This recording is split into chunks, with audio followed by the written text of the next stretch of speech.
ಬಿಕ್ಲು ಶಿವ ಕೊಲೆ ಪ್ರಕರಣದ ಆರೋಪಿತ ಸ್ಥಾನದಲ್ಲಿರುವ ಭರತಿ ಬಸವರಾಜ್ ಅವರ ಬಂಧನ ಆಗಿದ್ದು ಕೋರ್ಟ್ಗೂ ಕೂಡ ಅವರನ್ನು ಹಾಜರುಪಡಿಸಲಾಗಿದೆ. ಇದೀಗಷ್ಟೇ ನ್ಯಾಯಾಧೀಶರ ಮುಂದೆ ಭರತಿ ಬಸವರಾಜ್ ಅವರನ್ನು ಹಾಜರುಪಡಿಸುವಂತಹ ಪ್ರಕ್ರಿಯೆ ಆಗಿದೆ. ಜೆಸಿಎಂಎಂ ಕೋರ್ಟ್ನಲ್ಲಿ ಇವತ್ತು ಅವರನ್ನು ಹಾಜರುಪಡಿಸಿದ್ದಾರೆ ಸಿಐಡಿ ಅಧಿಕಾರಿಗಳು.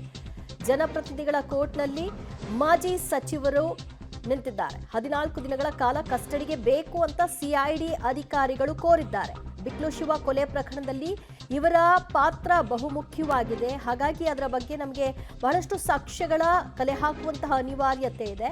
ವಾಯ್ಸ್ ಸ್ಯಾಂಪಲ್, ಒಂದು ವಾಯ್ಸ್ ನೋಟ್ ಕೂಡ ಇದ್ದು ವಾಯ್ಸ್ ಸ್ಯಾಂಪಲ್ ಅನ್ನ ಪಡ್ಕೋಬೇಕಾಗಿದೆ. ಜೊತೆಗೆ ಸ್ಥಳ ಮಹಜರು ಕಾರ್ಯ ಆಗಬೇಕಾಗಿದೆ ಅನ್ನುವಂತಹ ನಿಟ್ಟಿನಲ್ಲಿ ಭರತಿ ಬಸವರಾಜ್ ಅವರ ಹೆಚ್ಚಿನ ತನಿಖೆಗೆ 14 ದಿನದ ಕಸ್ಟಡಿಯನ್ನ ಕೇಳ್ತಾ ಇದ್ದಾರೆ ಸಿಐಡಿ ಅಧಿಕಾರಿಗಳು. 14 ದಿನಗಳ ಕಸ್ಟಡಿಗೆ ಕೊಡ್ತಾರಾ, ಏನು ಆಗುತ್ತೆ ಅನ್ನೋದನ್ನ ಇನ್ನೇನು ಕೆಲವೇ ಹೊತ್ತುಗಳಲ್ಲಾಗುತ್ತೆ. ಕೋರ್ಟ್ಗೆ ಆಗಮಿಸಿದ್ದಾರೆ ಸಿಐಡಿ ಪರ ವಕೀಲರು.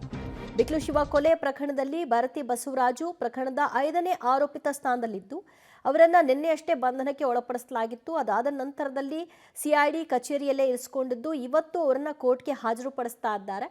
ಕಸ್ಟಡಿಗೆ ಕೇಳುವಂತಹ ನಿಟ್ಟಿನಲ್ಲಿ ಸಿಐಡಿ ಅಧಿಕಾರಿಗಳು ಮುಂದಾಗಿದ್ದಾರೆ. ಮಾಜಿ ಸಚಿವ ಭರತಿ ಬಸವರಾಜ್ ಕೋರ್ಟ್ಗೆ ಆಗಮಿಸಿರ್ತಕ್ಕಂತಹ ದೃಶ್ಯವನ್ನು ಕೂಡ ನೀವು ಇವಾಗ ಸ್ಕ್ರೀನಲ್ಲಿ ನೋಡ್ತಾ ಇದ್ರಿ. ಜನಪ್ರತಿನಿಧಿಗಳ ಕೋರ್ಟ್ಗೆ ಅವರನ್ನ ಕರೆದುಕೊಂಡು ಬರಲಾಗ್ತಾ ಇದೆ.